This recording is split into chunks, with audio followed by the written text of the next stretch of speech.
Hi guys, welcome to another episode of Game On, and another episode in which we attempt to answer a viewer question. Who is this question from, This is Justin? my friendo Lucy. Lucy asks, how do I be more comfortable in roleplay? She's new to RPGs. So she's asking how should she be more comfortable to role play? Yeah, as not opposed to me. you. Yeah. Because No, we're talking role-playing in the game. because Justin is super comfortable role playing. It's just the rest of the world he's not so comfortable with.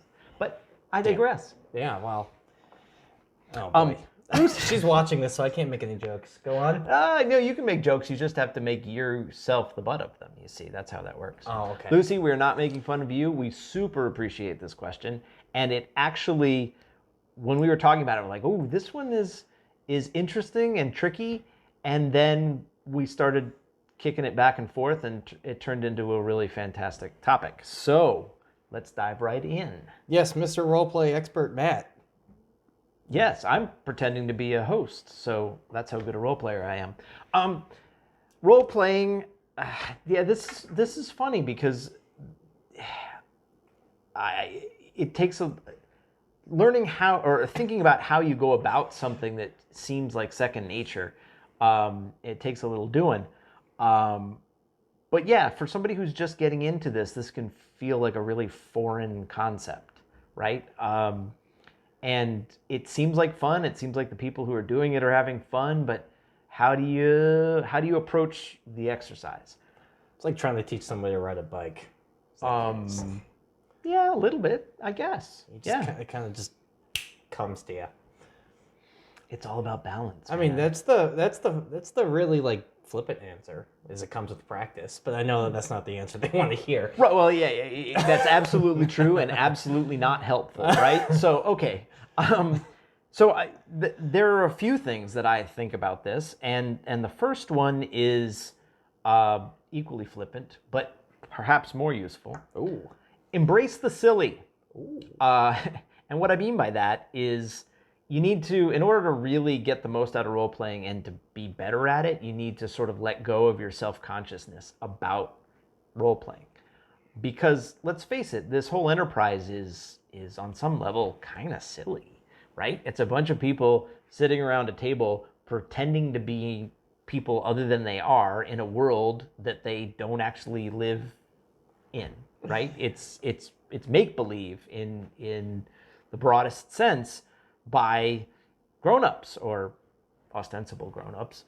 I mean, that's what my license says I'm a grown-up, but I don't really feel like one. Yeah, look, I keep waiting to grow up, and I'm just growing old. Okay.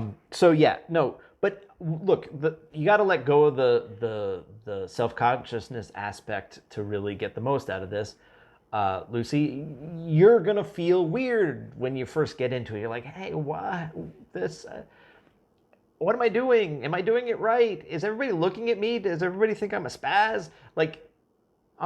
But what you have to remember is everybody around the table is doing the exact same thing, right? So there is no judgment really around a gaming table. And if there is, you're at the wrong table. Well, no, yeah.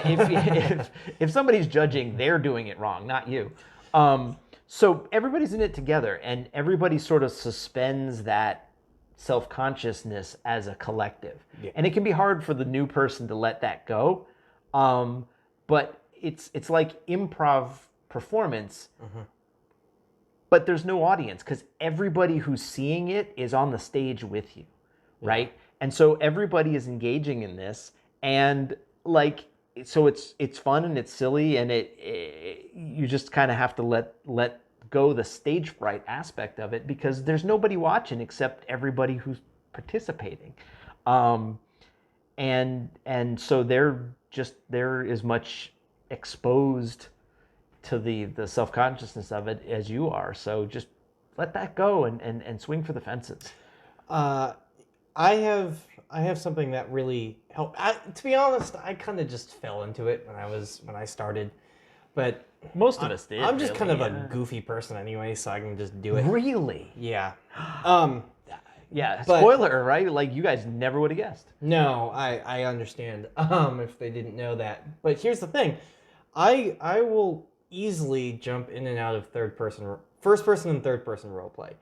because well, let's just face it, I'm not the sexiest, most charismatic person ever. But if I wanted to play a bard, we were talking about social skills in these games. Yeah, I like if the bard is trying to persuade the king to, let him take his royal guard out to fight the zombie horde.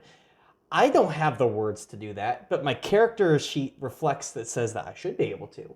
Yeah. So I will, instead of using my own words, I will say, "Hey, game master, my character is attempting to persuade using the best words possible that I can't come up with to do it." Okay, and so there's a lesson in there, right? Like, and for newcomers to role playing, sometimes you're going to hit a mental block with the improv. You're not going to find the words to express what your intent is. So it's okay to step out of character and say, okay, well, this is what I want. This is my intent. This is what I want my character to do, right? So this is a technique that you can do to adapt your role play to keep the action flowing, right? You don't want to go, "Dah," and then not be able to express what you're doing, because then everything comes to a screeching halt. And then you will feel self-conscious because all the players will be looking at you like, is it charades? What are we supposed to get? So yeah, take a step out of character, right? And say what you're going to do. I think that you're still technically in character. You're just in third-person character. Oh, so you're like one of those people who refers to themselves in the third person? Kind of. The royal we, or the royal us. him. Yeah. But like Matt thinks that is a valid role-playing technique. He heartily approves, and so that's ridiculous. Sorry.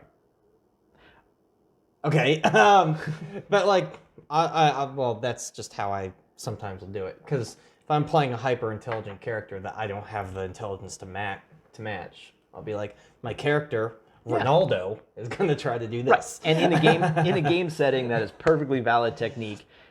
Conversationally or when doing YouTube videos, not so cool. But yeah, like, so what you want to do, unless you write Genesis.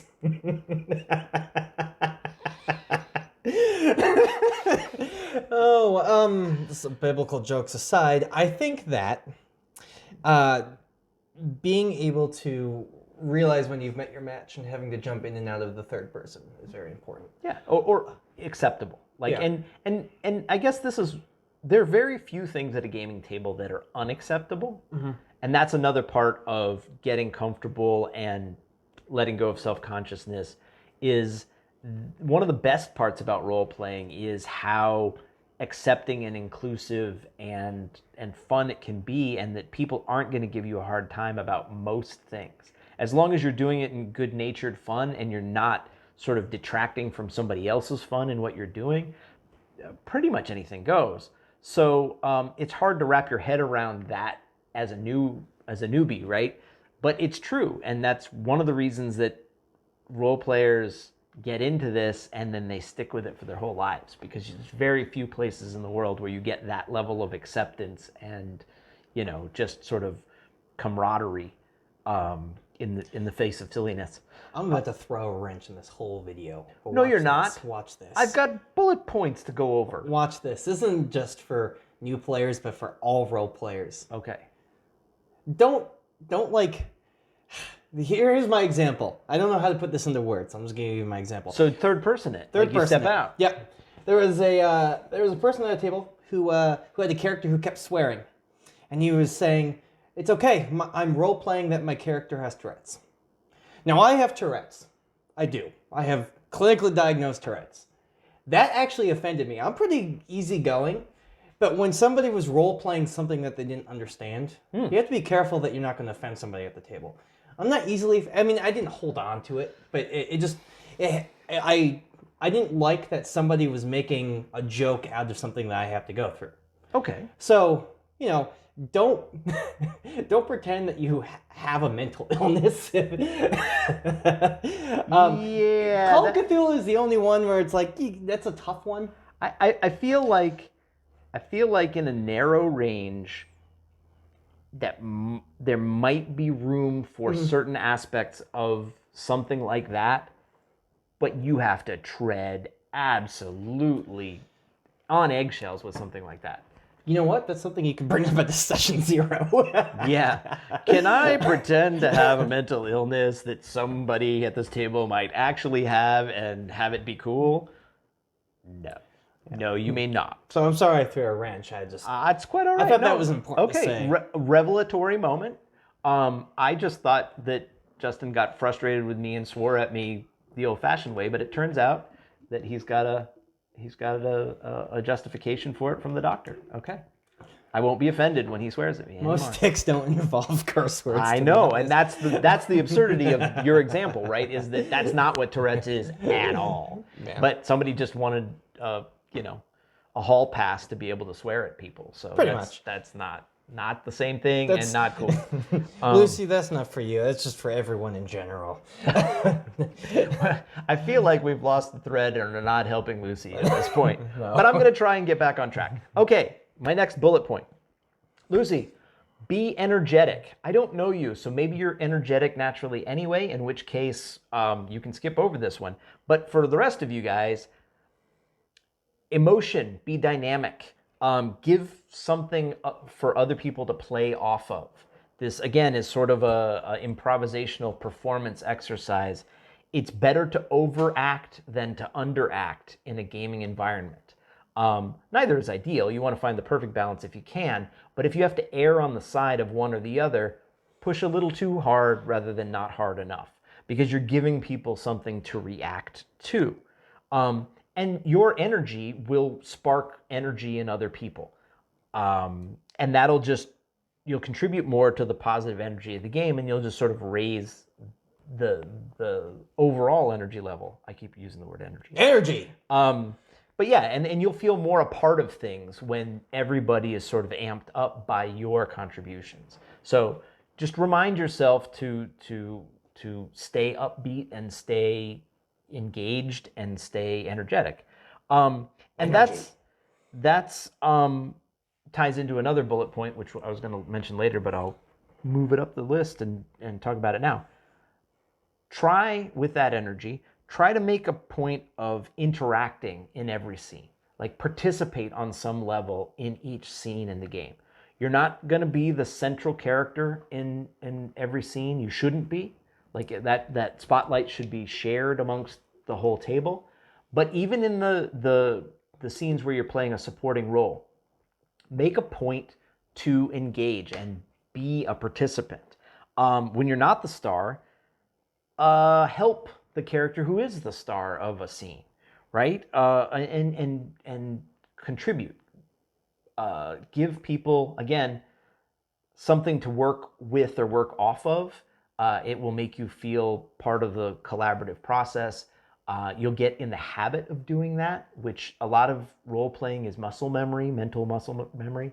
And so you develop good habits, and you're just going to naturally be more successful, and other people are going to enjoy playing with you, which is a huge part of being comfortable.